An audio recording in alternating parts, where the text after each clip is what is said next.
उस प्रकार के फल को, उस प्रकार की सब्जियों को उगाने का काम किया जो किसान की आमदनी को कई गुना बढ़ा सकता है। आज जब सरकार हर एक क्षेत्र में सहयोग कर रही है, सब्सिडी का लाभ दे रही है, तकनीक के साथ किसान को जोड़ने का कार्य कर रही है, ड्रिप इरिगेशन की सुविधा का लाभ और उस पर सब्सिडी देकर के किसान की आमदनी को कई गुना बढ़ाने का कार्य कर रही है, बीज से लेकर के बाजार तक की सुविधा हर एक किसान के लिए उपलब्ध कराने में सहयोग कर रही है। स्वाभाविक रूप से केंद्र और प्रदेश सरकार की इन सुविधाओं का लाभ लेकर के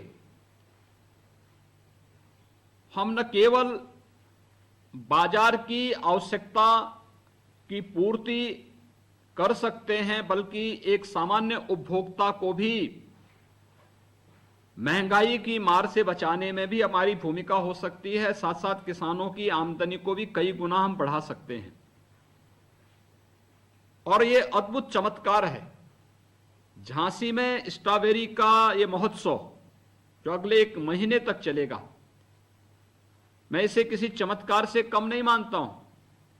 और ये चमत्कार बुंदेलखंड के हमारे जो परिश्रमी वहां के किसान भाई हैं, उन्होंने यह करके दिखाया है। मैं इसके लिए उन सभी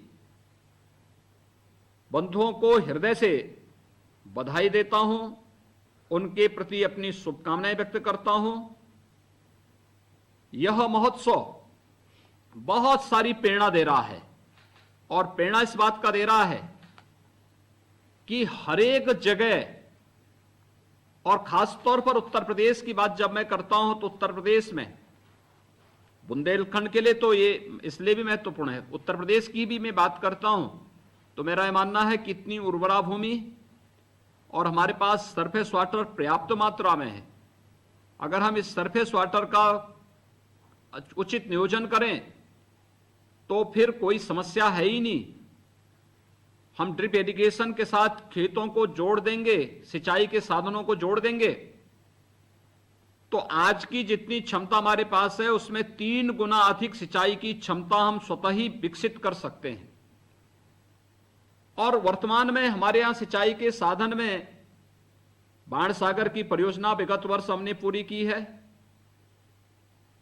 सरयू नहर राष्ट्रीय परियोजना को, मध्य गंगा नहर परियोजना को, अर्जुन सहायक जैसी परियोजनाओं को, ऐसी 1 दर्जन सिंचाई की परियोजनाओं को हम अतिशीघ्र पूरा कर रहे हैं, जो 20 लाख हेक्टेयर खेती की भूमि को अतिरिक्त सिंचाई की सुविधा उपलब्ध कराने में जिससे मदद मिलेगी।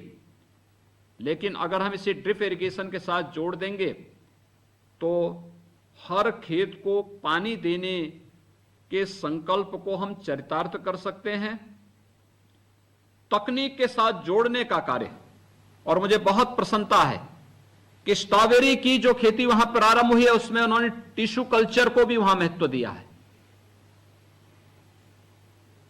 यानी हम तकनीक को से जोड़ करके आमदनी को कई गुना बढ़ा सकते हैं और किसानों की लागत, यानी फसल की लागत को कम करके उत्पादन बढ़ाना और उससे आमदनी को कई गुना बढ़ाने में हमें मदद मिल सकती है।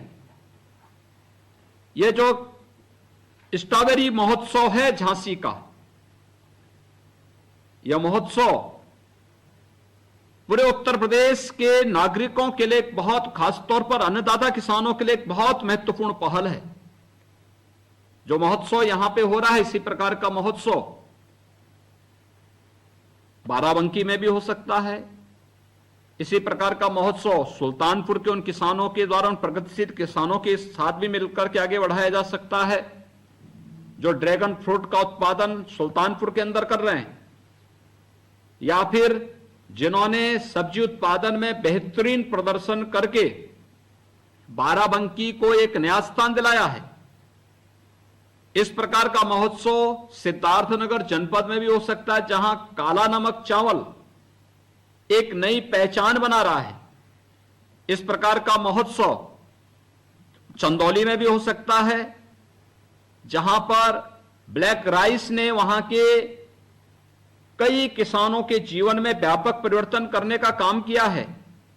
इस प्रकार का महोत्सव हम लोग कौशाम्बी और प्रयागराज में भी कर सकते हैं, जहां पर वहां के किसानों ने किसी कालखंड में अमरूद की अच्छी खेती करके वहां के अमरूद को दुनिया के सामने प्रस्तुत करने का कार्य किया था। इस प्रकार का महोत्सव हम लोग पश्चिम में गन्ना उत्पादन वाले उन क्षेत्रों में भी कर सकते हैं, जहां पर गन्ने की बेहतरीन खेती के माध्यम से जैविक गुड़ पैदा करने का कार्य, यानी ऑर्गेनिक गुड़ वहां पर उत्पादन करने का कार्य वहां के किसान कर रहे हैं। यानी अलग अलग क्षेत्रों में, अलग अलग जगहों पर अलग अलग इस प्रकार के महोत्सव, कुशीनगर में भी हो सकता है, जहां पर केले की खेती के माध्यम से किसान की आमदनी को कई गुना बढ़ाने का कार्य वहां के किसानों ने किया है। और मैं कृषि विभाग से भी कहूंगा, उद्यान विभाग से भी कहूंगा कि इस दिशा में एक नया प्रयास प्रारंभ होना चाहिए। एक सार्थक प्रयास है और मुझे विश्वास है कि स्ट्रॉबेरी महोत्सव न केवल झांसी बल्कि पूरे बुंदेलखंड के किसानों के लिए एक नई प्रेरणा का केंद्र बिंदु बनेगा। ये किसानों की आमदनी को कई गुना बढ़ाने में भी सहायक होगा और मार्केट की मांग के अनुरूप आपूर्ति करने में भी सहायक होगा। इस पूरे महोत्सव के प्रति मेरी हृदय से शुभकामनाएं हैं और विश्वास व्यक्त करता हूं कि उन सभी किसानों के प्रति, उन सभी उद्यमियों के प्रति मैं हृदय से अपनी बधाई देता हूं, शुभकामनाएं देता हूं, जिनके प्रयास से आज यह महोत्सव वहां पे मूर्त रूप ले रहा है। और खासतौर पर अपने जनप्रतिनिधियों को जो इस प्रकार के कार्यक्रमों को वहां पे प्रोत्साहन दे रहे हैं, मैं एक बार फिर से महोत्सव के प्रति हृदय से बधाई और शुभकामनाएं देते हुए अपनी वाणी को विराम देता हूं। धन्यवाद। जय हिंद।